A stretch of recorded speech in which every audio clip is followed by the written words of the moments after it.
ये कहानी उस वक्त से शुरू होती है जब जैनेट पहली बार क्वांटम रेल में फंस गई थी। वो अपने आसपास की चीज़ों को देखकर घबरा रही होती है।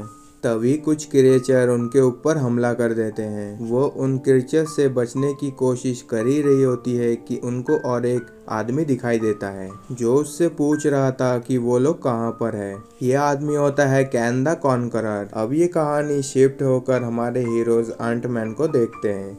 जब से वह एवेंजर में शामिल हुआ था तब से वे लोग जानने लगे थे। जो पहले उससे नफरत करते थे अब उसके दोस्त बन गए हैं। अब उसकी गर्लफ्रेंड होब अब उसकी डैड की कंपनी को संभालती है। उनकी लाइफ बिल्कुल सही चल रही थी, यहाँ तक कि स्कॉट ने अपने ऊपर एक बुक भी लिखा था। अब उसने सोचा था कि वो सिर्फ एक ब्रांड बनकर रहना चाहता है। स्कॉट को छुड़ाने के लिए हमारे सुपर हीरो जाते हैं। जैसे ही स्कॉट को वहाँ से छुड़ाते हैं तो वो कहता है कि तुम्हारे हीरो बनने के चक्कर में बहुत मुसीबत आ सकती है और उसके पास खुद का एक सूट भी है तो वो अपनी हिफाजत खुद भी कर सकती है। और कैसी के पास भी एंट मैन का सूट है। वे सभी लोग एक साथ ही रहते थे, जहाँ कैसी होप और क्वांटम रेल के साथ ही रहते थे। जहाँ होप और क्वांटम रेल के बारे में और जानने की कोशिश कर रहे हैं। और कैसी ने एक डिवाइस बनाया होता है जो सबको बता रही होती है कि मैंने एक डिवाइस बनाया है जिस डिवाइस से हम लोग पता कर सकते हैं। लेकिन इस बात से जैनेट बिल्कुल भी खुश नहीं थी, क्योंकि जैनेट ने वहाँ पे 30 साल बिताए हुए थे।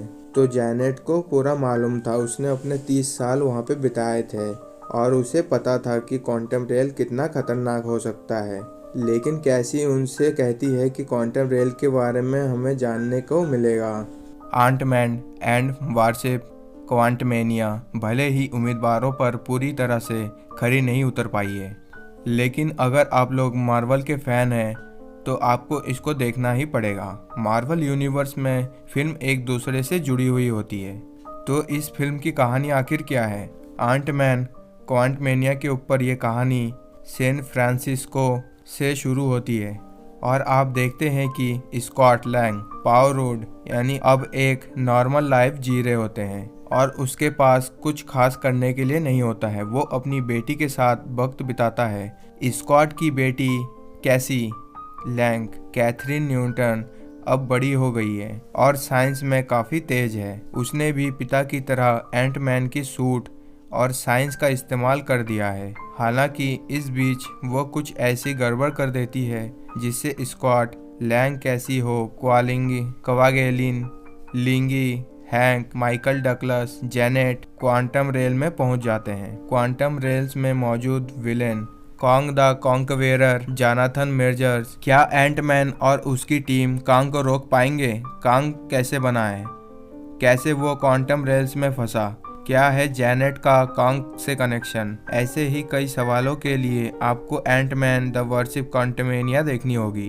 क्या कुछ है खास और कहाँ खाई मात?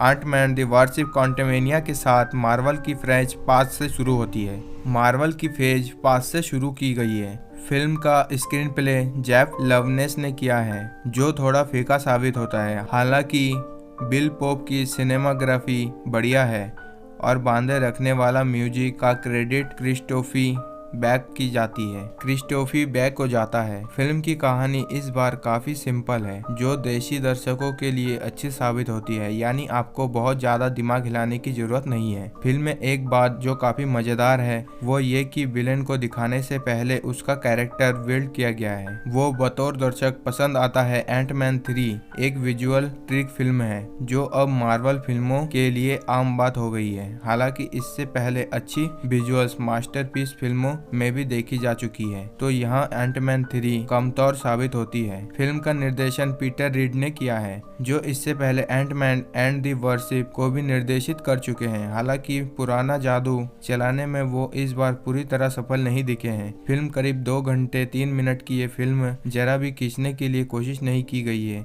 जिस वजह से यह फिल्म का हर सीन जुड़ा हुआ लगता है और कुछ भी बेवजह नहीं लगता है। देखिए, ये Ant Man the warship Quantumania भले ही उम्मीद पर पूरी तरह से खरी नहीं उतर पाई, लेकिन अगर आप लोग मार्वल के फैन है तो आपको इस फिल्म को देखना पड़ेगा, क्योंकि मार्वल यूनिवर्स हर एक फिल्म एक दूसरे से जुड़ी हुई होती है। तो दोस्तों, अगर आप लोगों को वीडियो अच्छा लग रहा है तो एक लाइक जरूर से कर दें और चैनल को सब्सक्राइब कर दें ऐसी मजेदार वीडियो देखने के लिए। Thank you so much for watching guys.